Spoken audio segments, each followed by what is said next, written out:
Cerita menyeramkan ini dialami oleh seorang wanita bernama Alison, guys. Dia tiba-tiba berada di sebuah ruangan bawah tanah. Ketika bangun, Alison mendapati luka di bagian perutnya yang harus segera ditangani sebelum kondisinya semakin parah. Dia mengambil handphone lalu menyenter sekelilingnya, guys, yang dimana di dekatnya ada beberapa orang wanita yang tergeletak dan diperkirakan sudah menjadi mayat, guys.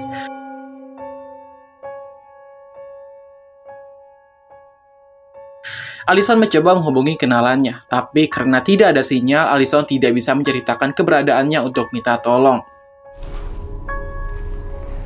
Alison merangkak mendekati sebuah tangga, berharap ada seseorang yang bisa dihubungi.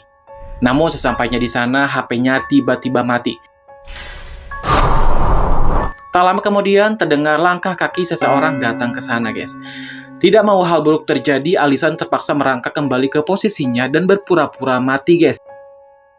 Sebuah lampu menyala, terdengar seseorang datang semakin mendekat.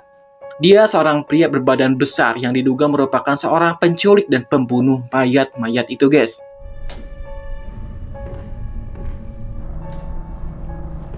Pria itu sedang mengerjakan sesuatu di meja yang jaraknya nggak jauh dari Alison. Lalu, tak sengaja dia menjatuhkan sebuah benang. Alison pura-pura mati agar aman, guys. Pria itu tidak menyadari kalau ada seseorang wanita yang masih hidup. Pria itu melepaskan topengnya dan menjahit bagian yang sobek dengan benang tadi. Setelah selesai, dia pun memakainya kembali agar identitasnya tidak dikenali oleh orang lain. Kalian tahu, guys, apa yang dilakukan pria itu dengan mayat-mayat wanita ini? Tonton sampai habis, guys. Pria itu membawa wanita itu satu persatu ke tangga, guys, dan gak lupa mematikan lampu jika dia pergi.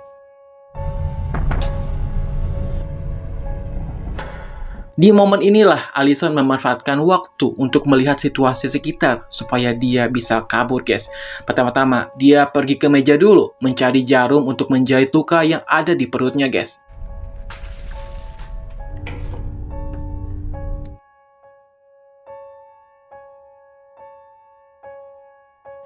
Begitu sedang menjahit, ternyata masih ada seseorang wanita yang hidup, guys.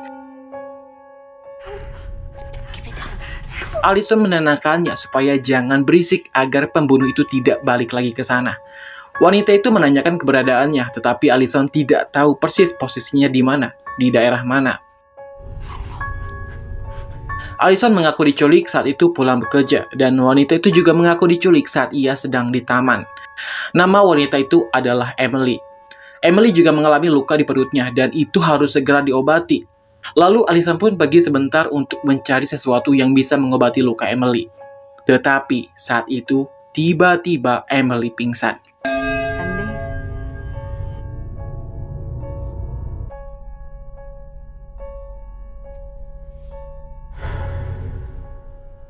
Dan tak lama setelah itu, pemburu itu pun balik lagi ke sana, guys. Lalu Alison pun segera membereskan jarum-jarum bekas jahitannya dan langsung pergi ke posisinya berpura-pura menjadi mayat lagi.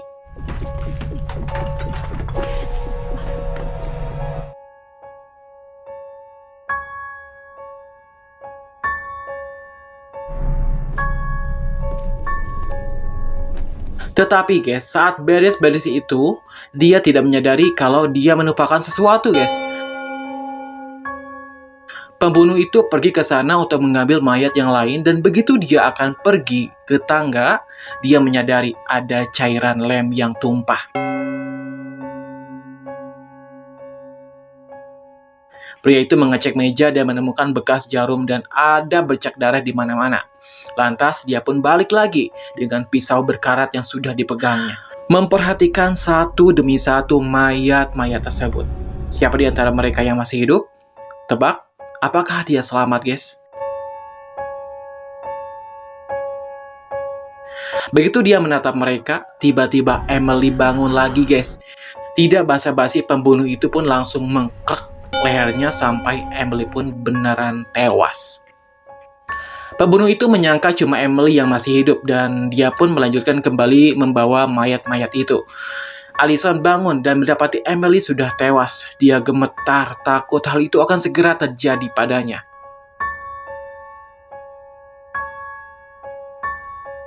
Lalu, tak lama kemudian ada sebuah telepon masuk dari HP milik Emily. Allison mengangkat HP itu dan menemukannya menelpon adalah suaminya Emily. Wait, I'm not. Dia menanyakan di mana keberadaan istrinya dan kenapa HP Emily diangkat oleh Allison. Allison pun tidak menjawab itu, dia hanya meminta tolong untuk segera melaporkan kepada polisi. Emily's almost off. Get the police. I have to call the police right now. Sebelum Allison mengobrol lebih banyak lagi dengan suami Emily, tiba-tiba koneksi terputus. Are you there? Hello? Michael, hello? Dia pun mengintip dari lubang pintu mendapati pembunuh itu masih di sana. Dia lanjut untuk mencari jalan keluar dari sana, guys. Dia menemukan sebuah jendela kayu. Namun belum apa-apa, pembunuh itu pun sudah kembali ke sana, guys.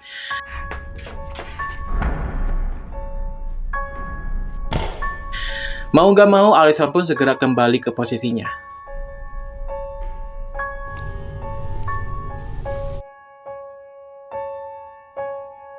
Begitu dia sampai di tangga, guys, tiba-tiba ada sebuah telepon masuk dari HP Emily. Pembunuh itu pun langsung berhenti dan kembali langsung mengambil HP itu dari saku Allison. Sebelum melanjutkan pekerjaannya, pembunuh itu pun menghancurkan HP itu, guys.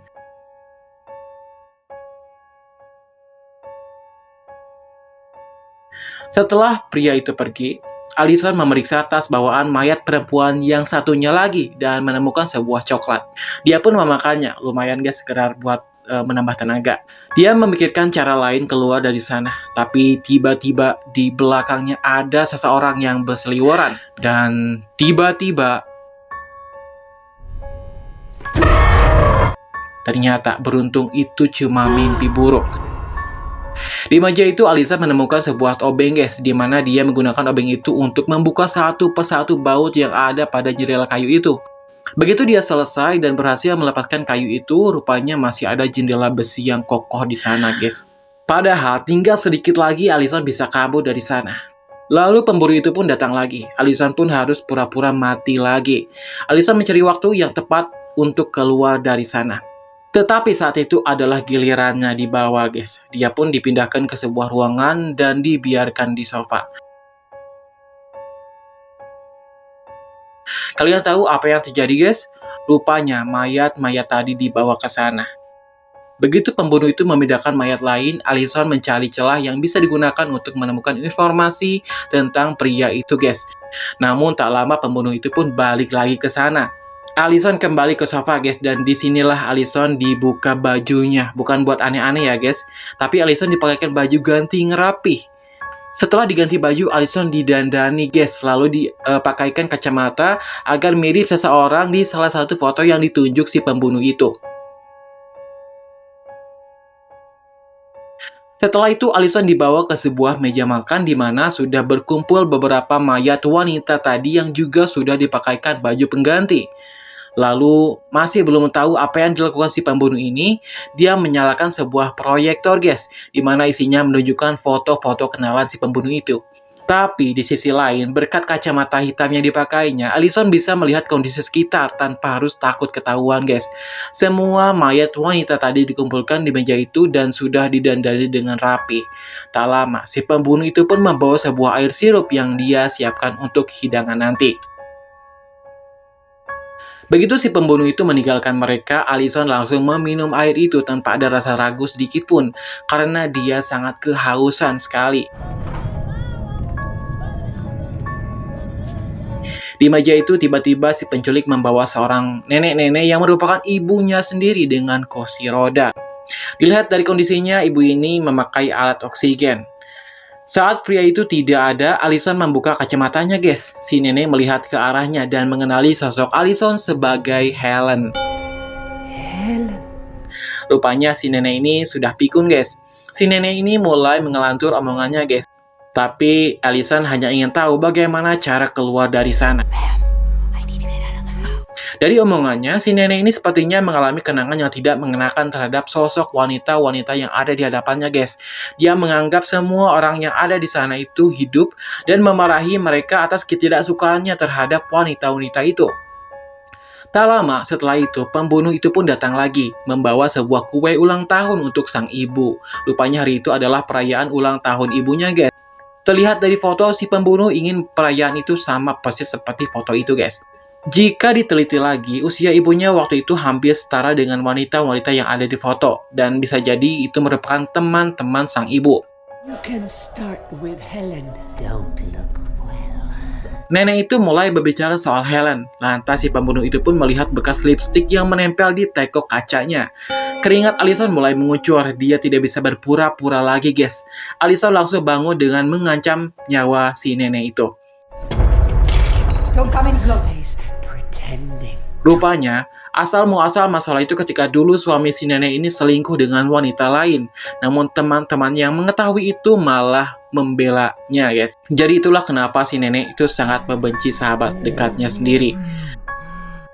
Begitu si penculik akan menangkapnya, Allison memutuskan selang oksigen si nenek agar dia bisa kabur. Dengan begitu si penculik akan fokus untuk menyelamatkan nyawa nenek itu dulu, guys.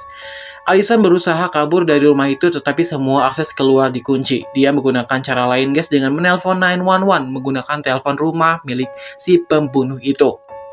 Beruntungnya pihak 911 bisa terhubung dan Allison segera meminta bantuan, guys. 911, what's your emergency? Allison memberikan semua informasi yang dia tahu soal penculikan itu. Dan pihak 911 akan segera datang ke sana.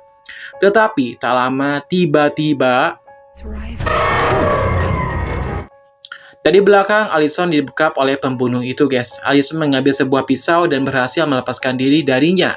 Tidak ada jalan keluar lain, semua pintu terkunci dan kuncinya itu dipegang oleh pembunuh itu, guys. Allison menemukan tempat persembunyian di kamar si nenek dan melihat dari jendela pria itu mendekatinya. Tidak lupa dia juga sudah mengunci pintu itu, guys. Ternyata si nenek itu juga ada di sana. Dia tidak bisa berbuat apa-apa, guys. Hanya mampu mengoceh soal kenangan pahit tentang Helen yang mendukung suaminya selingkuh itu. Walaupun Allison mengatakan kalau dia bukanlah Helen yang dimaksud, namun si nenek pikun itu terus memojokkannya, guys. You are all. Daripada berlama-lama di sana, Allison pun berhasil keluar dari kamar itu sebelum pembunuh itu berhasil masuk. Allison memutuskan untuk kembali ke ruang bawah tanah, guys, dan sudah merencanakan sesuatu. Begitu pria itu ke sana, lampu-lampu tiba-tiba pecah karena inilah salah satu rencana Allison. Hanya tersisa lampu meja yang menjadi satu-satunya penerangan. Allison berhasil mengalihkan perhatiannya pada mayat wanita yang memakai kostum dirinya, kostum Helen tadi, dan di momen itulah dia bisa menyerangnya lebih dulu. Walaupun begitu, perbedaan tenaga keduanya jauh berbeda, guys. Allison hampir mati di tangannya, tetapi dia mengambil kunci darinya dan berhasil menumbangkan pembunuh itu, guys. Setelah itu barulah Allison bisa dengan bebas keluar dari rumah tersebut, guys.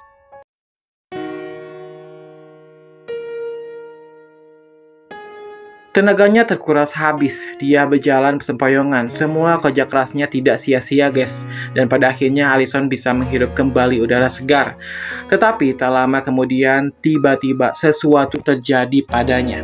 Allison tiba-tiba jatuh, mulutnya penuh dengan busa menandakan kalau dia keracunan, guys. Itu disebabkan karena air sirup yang dia minum sebelumnya merupakan sebuah racun.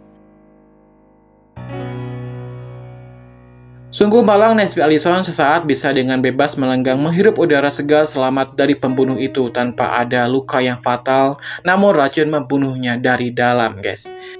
Jika dilihat lagi ke belakang, guys, ternyata begitulah cara si nenek dan anak-anaknya menewaskan semua sahabat-sahabatnya dengan racun yang sama, persis di hari perayaan ulang tahunnya.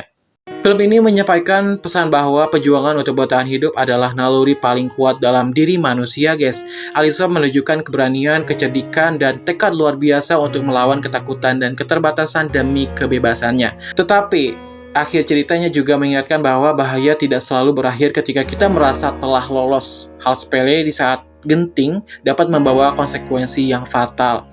Lalu film ini mengingatkan juga bahwa dunia tidak selalu adil, usaha keras dan keberanian tidak selalu menjamin akhir yang bahagia. Film ini mengajarkan kepada kita untuk lebih waspada, menghargai hidup dan menyadari bahwa kejahatan meninggalkan dampak panjang bahkan setelah seseorang berhasil melarikan diri.